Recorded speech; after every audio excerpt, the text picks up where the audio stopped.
mindful moments every fortnightly, Sunday mornings, 9 a.m. till 10 a.m., where we have incredible conversations that will uplift you and inspire you to get you through the week. And today's conversation is one of courage, truth, resilience, and reclaiming voice. And I'm absolutely honored to be joined by Mon Bhelley, an Australian author, life coach, NLP practitioner, and advocate for women, families, and neurodiverse communities. Mon is the author of Unbroken, The Journey from Pain to Power, a memo that doesn't just tell a story, it hands readers tools for healing. She's also co-authored My Voice, a powerful testament from women around the world.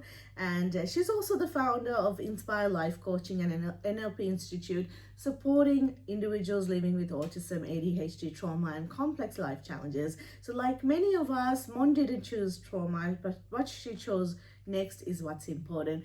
So good morning, Mon. How are you? Very good morning, Deborah, and I'm totally honored to be here. Thank you for having me. Wonderful. And look, you look very beautiful today as well. Oh, you too. You too. We are very similar with the vibe of the spring. Yes, that's right. And Mon, before we dive deep, I want to say this: as a woman, as a mother, and as a storyteller, we often carry multiple identities quietly. The world sees strength, but we rarely talk about the cost of it. And that's the conversation that we're going to have, in the hope that it does inspire people, because we need everyday people to talk about, if they are comfortable, about their stories and the challenges that they've overcome. So it does inspire the people to get them through the day. So that brings me to my first question. In one sentence, who is Mon Bhelley when no one is watching her? Mon Bhelley is a humanitarian. Mm-hmm. A mom who just loves her kids and fur babies. Mm-hmm. A wife who, loves caring for everybody and her husband. And a trauma-informed person. Mm-hmm. That's who I am. And there's something powerful about that answer that you just said, because often the truest version of ourselves is the one that exists in the stillness. And I think many women listening right now are quietly nodding, recognizing themselves in one of those words. And Mon, your memo, Unbroken, is a raw, brave, and deeply human book. And I'm still yet to read it, to be honest. But I've heard the reviews and the conversations that's happening about the book. So what part of your personal story took the most courage to put into words when you wrote that book? Okay. I think the part of the story comes from me breaking my silence about talking about my story. And the resilience that has come through from this story is of my husband's. So that was very hard, because when I opted to speak up and talk about and make it normal to talk about trauma, my husband was still a very private person. So I had to break through his silence to get him on board, so that, I had his permission to share everything. And I'm just so glad that he was on board, because his inspirations that I've had, in the stories is what is going to take everybody forward. So thank you, Perry, for letting me have this moment and, write for us. So yeah. And that resonates deeply, because coming from a culturally background, different, like a multicultural background, especially men coming out and speaking is very rare, and it's so important. And I do bring men into the studio to speak about mental health and overcoming challenges, because it's important they do that so they can navigate life challenges in a positive way with a supportive environment. And we still need to create more space for men to do that, and I'm glad that you took that upon yourself to step up and support your husband, and he took that initiative to open up, because not a lot of men do that, Yes. Except, help me help you. So good on you, Mr. Perry, for doing that. And there's a moment that every survivor reaches where silence feels safer, and yet the truth feels necessary for people to hear your story. And your writing often weaves in dark humor, that I've heard the reviews. So moments that make us smile even when the subject is heavy. So was humor a survival tool before it became your storytelling tool? Yes, absolutely, darling, because we got to, take it with a kick of humor. Mm. I mean, there's a choice. Either we can sit in a corner and just cry it out, or we can actually take it in humor and buck ourselves up and say, come on, get up. We can do this. We got this. Talk to yourself. And that's what keeps us going. And healthy humor is always important, because sometimes laughter is in denial. It's resilience that is still finding the air to come out. So that's wonderful. And many trauma survivors, they use humor as a quiet rebellion against the feeling that they go through. So I want to ask you about trauma versus comfort. What did trauma teach you about yourself, and that comfort could never have taught you? So when you experience trauma, you would have experienced new emotions or new challenges. So if you were in a comfortable space, you wouldn't have experienced that. So what has trauma taught you that comfort didn't? Understanding the other side of the story. Understanding the people, that they can mask everything, but don't be judgmental. I think that was a very core important message. Judgments do not get us friends. Judgments do not get us lasting relationships. And judgments does not make us a nice human being. So don't judge. Everybody has a story. Be kind. Kindness does not, it doesn't have a price, but it's priceless for all of us. Definitely. Yeah. And it's the growth that comes from surviving whatever challenges that you're going through. And survival itself is a skill that you need to over time develop as well. And when you're going through phases of challenges, whatever it is hard, but it's so important that you do especially find professional help to guide you through that process as well. And that's so important. I do emphasize about professional help. There is a lot of stigma and judgment, but having that conversation with someone else, sitting down and unpacking the emotions, they will probably allow you to find skills to cope with situations much better than any other people that you know closely. So it's so important. And when did you realize your voice and experience could help other people feel less alone? By speaking about the hard truth, where nobody else was. I was a very extrovert person, and I was a person who was always running behind honesty until and unless such grave situations happened in my life. And I just found a purpose that, okay, this has happened. Situations are happening, negative situations are happening, but I'm also getting resilience through those situations. If I can get it in the situation I'm in, so can other people. But I have a voice. I can be the voice at least for others. Yes. So, and I knew that because I had a lot of encouragement coming from not just my friends, but also from acquaintances, also from strangers on Facebook who used to encourage me and say, oh, we look forward to your post because it encourages us. Yeah. So that has been happening. But I'm a humble person, and I never used to, it's hard for me to take compliments. And I've learned this. It's okay to take compliments as well. So this has been one of my journey. So I think everything just happened one step at a time. And I was like, no, this needs to be heard. This needs to be seen, because there are thousands, hundreds, how many millions of people who are not speaking out. Definitely. So yeah. And it's always when one person speaks their truth, it gives permission for another person to breathe and to experience their journey in a beautiful way. And often social media emphasizes too much of happiness, which is good, but sometimes what happens behind the scenes, you never know. So you do need people who are able to share their voice in a healthy way that can uplift people. So I appreciate it. And you've chosen books, which is a long form of truth in this day and age, when truth is often a social media post, I guess. So in a world that often prefers the quick bites, what drew you into writing and sharing your story in a book form? Okay, this is one of the most amazing questions that you could ever ask. No matter what, century we are in, how did we start learning? From the books. That is what is going to stay with us. Even today, if I sit with my phone and try to read a post and try to tell myself, okay, I'm just going to have a me time, it doesn't work. When you hold a book in your hand, you're sitting with yourself and the book. What it does for, your mental health, your me time, your encouragement in your life, it's just profound. That cannot be compared to any technology.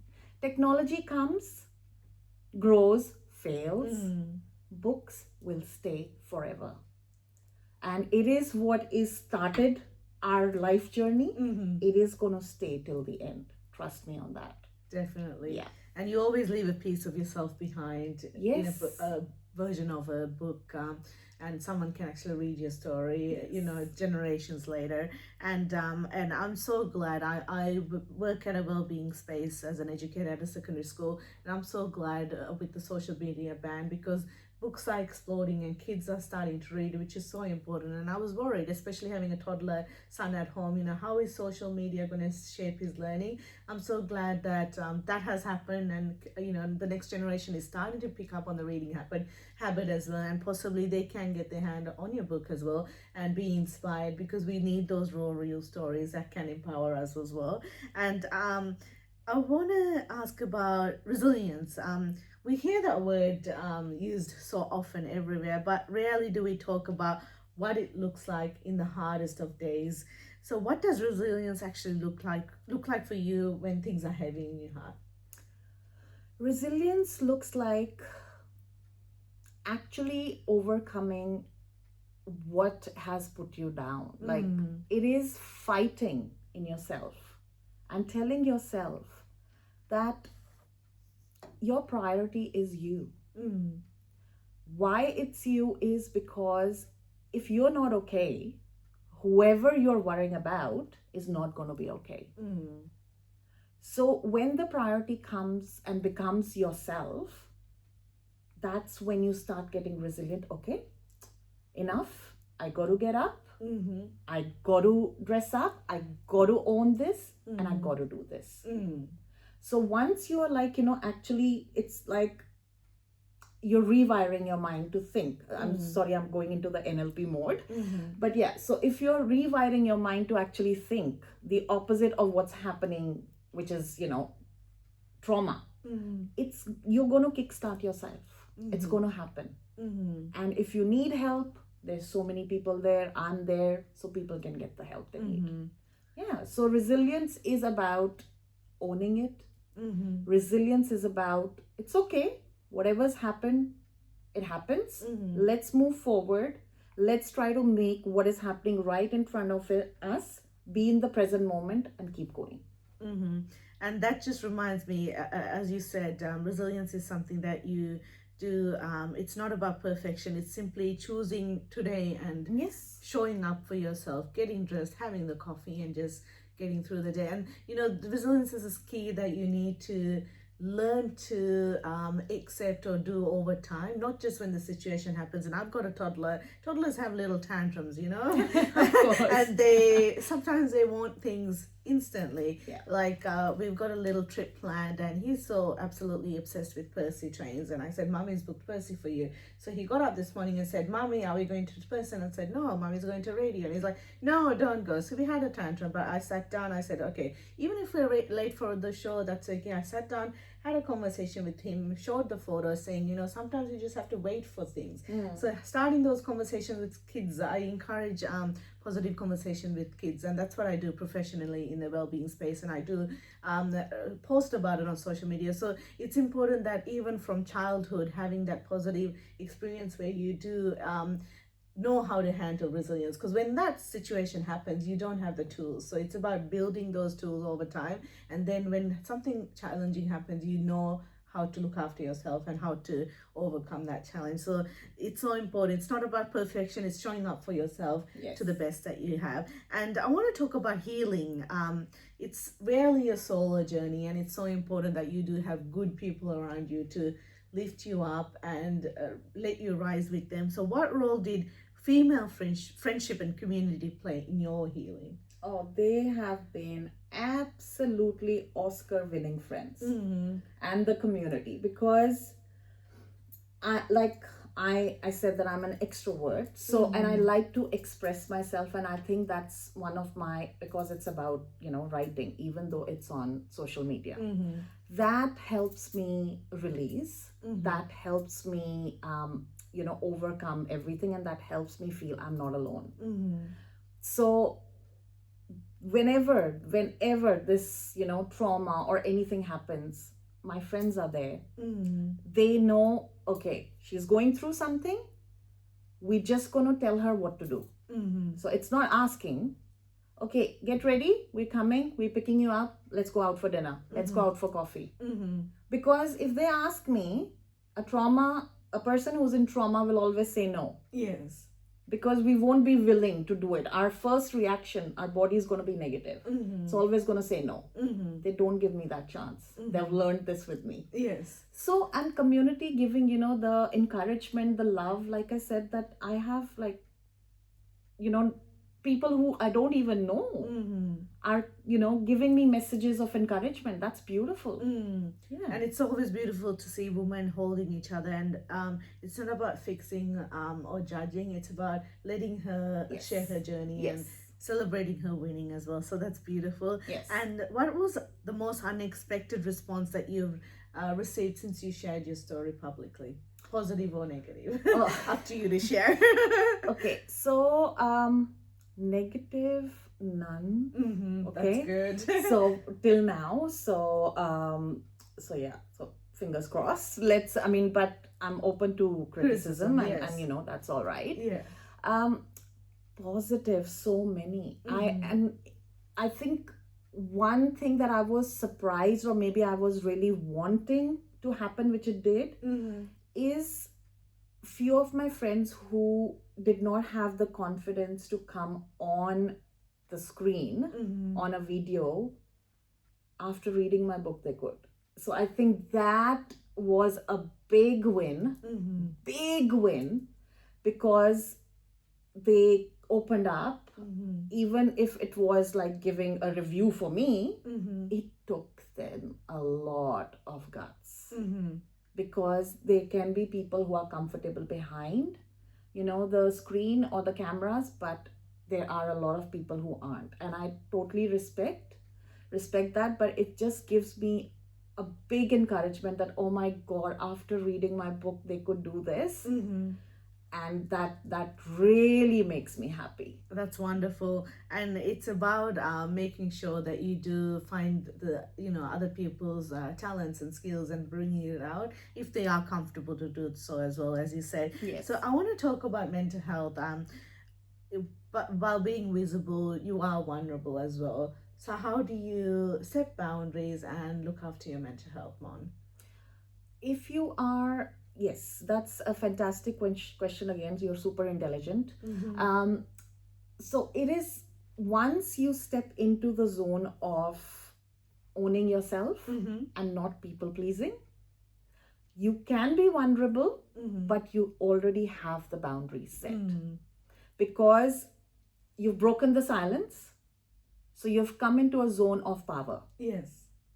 So your power, your non-people pleasing is going to set the boundaries. And why I know this? I know this because I have a fantastic trauma-informed coach who is in US, Yasi, and she has got all this information with her, and she's taught me about not and stopping people pleasing, and that has been a breakthrough for me, and I've actually felt freedom. So thank you, Yasi, love you. And she's just amazing, and she's got hopeful paths, very similar hopefulpaths.com, and she's in US. And if anybody wants to connect to her, please do.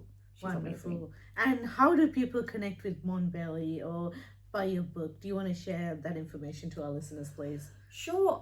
It could be, you can buy my books through Amazon. It's available all over the world. If you just go into your own account in Amazon and just type in my name, Mon Bhelley, it'll pop up. So it's going to be 3 books now. Wonderful. So Unbroken, and then the second one is about family violence, and the third one, I'm a co-author just like you in the book, the same book. My voice. So yeah, so there's going to be 3 books, and go ahead and you can purchase it, especially for the family violence, because it's not about the family violence people going through and buying the book themselves. So I've kept the price low for a specific reason, so that we as their friends, we as their helpers, we can purchase it on their behalf and gift it to them. So just something that I wanted to say. That's wonderful. It's a wonderful, beautiful thought. And Mon, we are just about to wrap up today's show. Is there anything else that you want to share with our listeners? And I will tag Mon on my Facebook social media pages as well if you want to connect with her.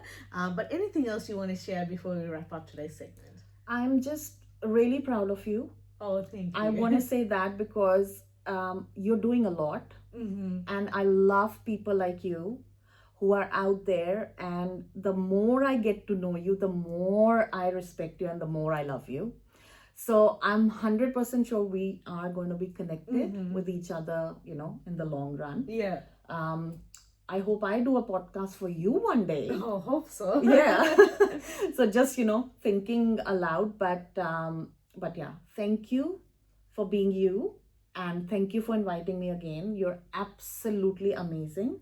And yes, thank you, Mon. Such a beautiful words from you. And since I met you last year, you're someone who does uplift people, and I'm so grateful to have you in my life. And the universe, when you're really open and ready to meet positive people, it brings those people. And thank you for your honesty, courage, and your voice. And to everyone listening, I hope that Mon's story has inspired you and allowed you to think about your own life journey and how you can overcome challenges, just like Mon did as well. And thank you for creating a space for positive conversation. And I'm wishing you all the best. And yes, and for any listeners who've tuned in, you can listen to the show again through podcast. I am doing a video recording which I'll upload tonight as well. And I hope that you've enjoyed this morning segment. Mon Bhelley,